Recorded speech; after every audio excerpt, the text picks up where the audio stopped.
Natikman mo na ba ang bagong produkto ng Mr. Pares? Dahil dito nga guys, bukod sa ino-offer nilang pares at tinagurian isa sa mga malinis na paresan sa may Quezon City, ay nagdagdag sila ng mga bagong menu katulad na nga lang netong kare-kare overload at ang kakaibang sisig nila na parang pinaghalo ang dinakdakan at sisig. Sa halagang 250 nyo nga guys, pwede nyo na matikman ang kare-kare overload nila o kaya naman itong sisig nila. Naka-only rice na, only sabaw ng pares at may kasama pang isang soft drinks. At kung mahilig nga kayo pumutrip dito, may chance pa kayong manalo ng brand new Aerox. Syempre, dito nga lang yan sa araw-araw mong kapares na Mr. Pares.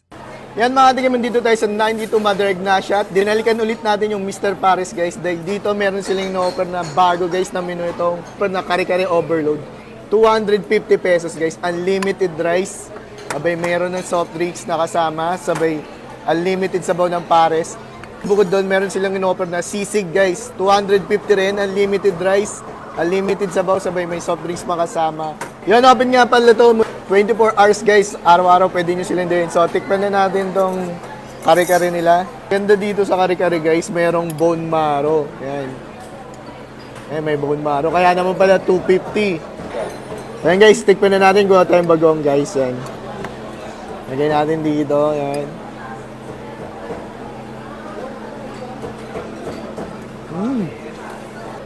Yung sauce guys panalo, sabay yung karne ang lambot. Yung homemade bagong guys nagko-complement din. Saktong-sakto lang din yung pagkakagawa. So yun guys, yung sauce nga pala ng kare-kare nila, hindi only. Pero worth it naman guys yan. Pero only sabaw ng pares naman sila dito guys yan. So yun, tikman na natin tong sisig nila guys, 250. Yan. Mukhang kakaiba yung lasa ng sisig nila dito ha. Nakakatakam yung sisig nila, no? Yan, tikpan na natin.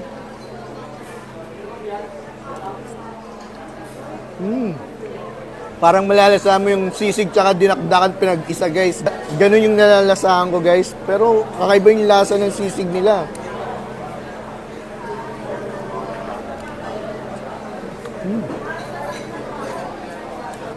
Grabe naman yung sisig nila dito. Yung serving good for two, tingin ko. So yun, kung mapapadpadulit kayo dito sa Mr. Pares guys, subukan nyo yung bagong menu nila na kare-kare overload tsaka sisig. Grabe, kakaiba yung mga putaing ihahain sa inyo. So yun lang.